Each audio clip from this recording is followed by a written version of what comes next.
What's happening YouTube? My name is Alex and welcome to another action camera review. For today I have something called the EK7000 and this camera can record in 4K at 25 frames per second.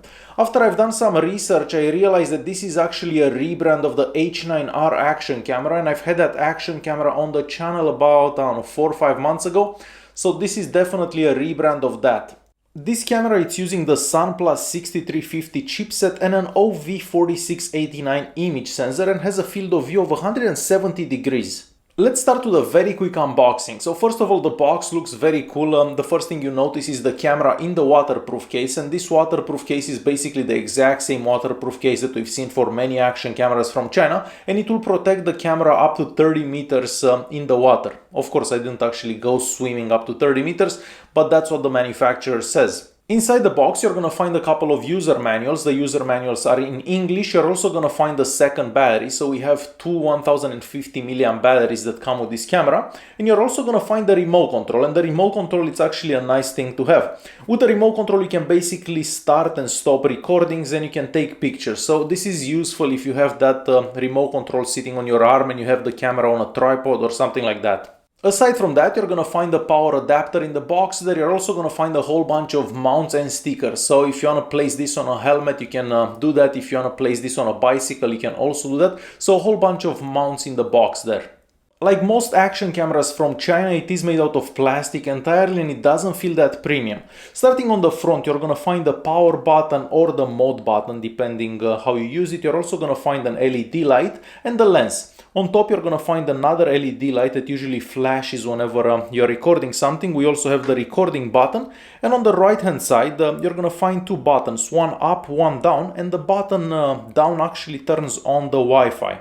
In order to connect to the camera's Wi-Fi and basically control the camera from your smartphone, you're gonna have to download an app called the Easy iCam, and you can download that from the Google Play Store or the iOS Store, depending what device you have.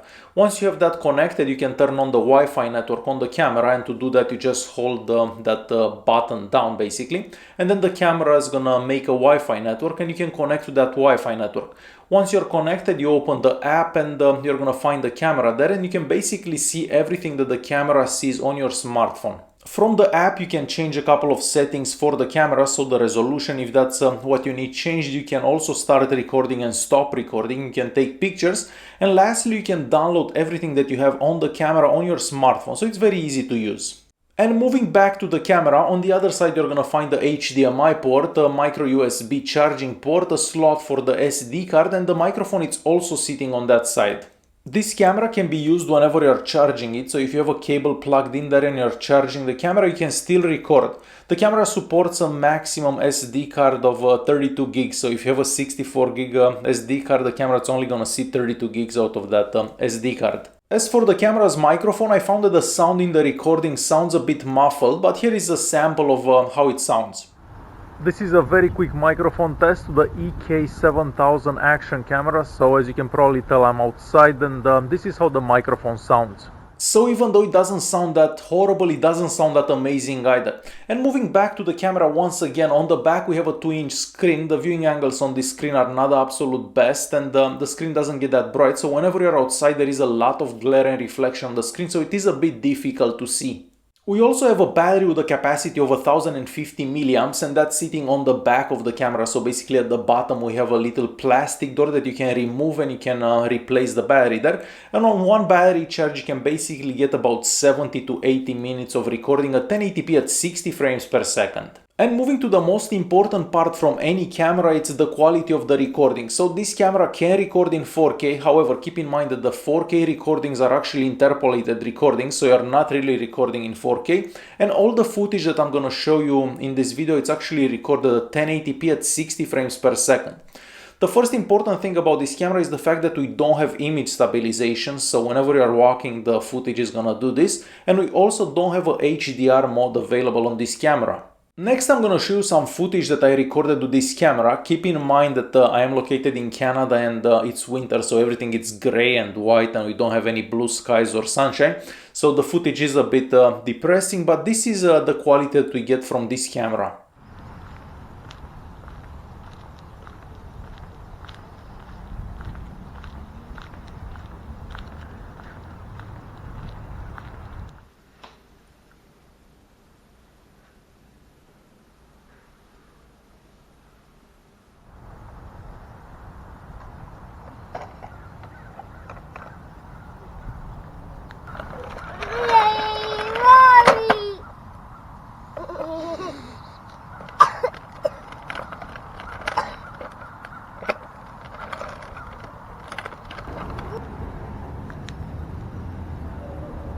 And moving to nighttime recordings, well, here the footage is very dark and you can barely see anything in the recording, but here are some samples for basically nighttime recordings.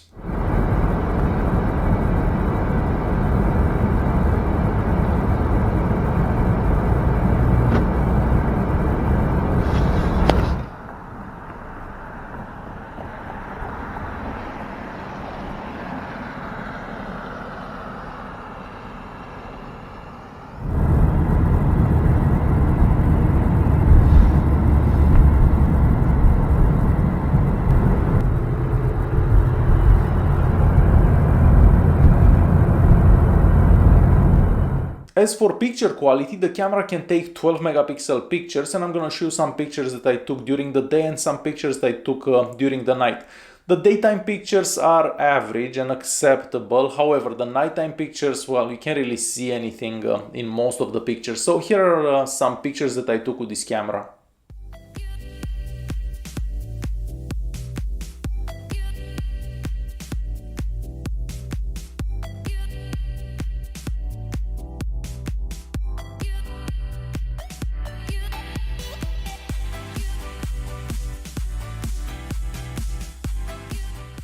And lastly, I wanted to show you the camera's menu. So the menu on the camera, it's rather simple. We don't have that many options. So basically you can change the resolution for the video recordings, you can change the resolution for picture recording, you can change the languages, and we do have a whole bunch of languages available there.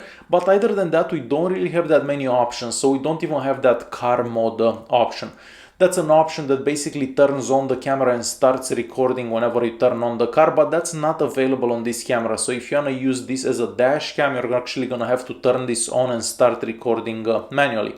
So the menu there, it's rather simple. And there you have it. This was the EK7000 action camera. So daytime recordings are acceptable, but anything that you're gonna record at nighttime, it's not great. Alright guys, hopefully you enjoyed this video. If you do have any questions, feel free to leave a comment down below. Don't forget to press that like button, subscribe, and I'll see you in the next one. Thanks for watching.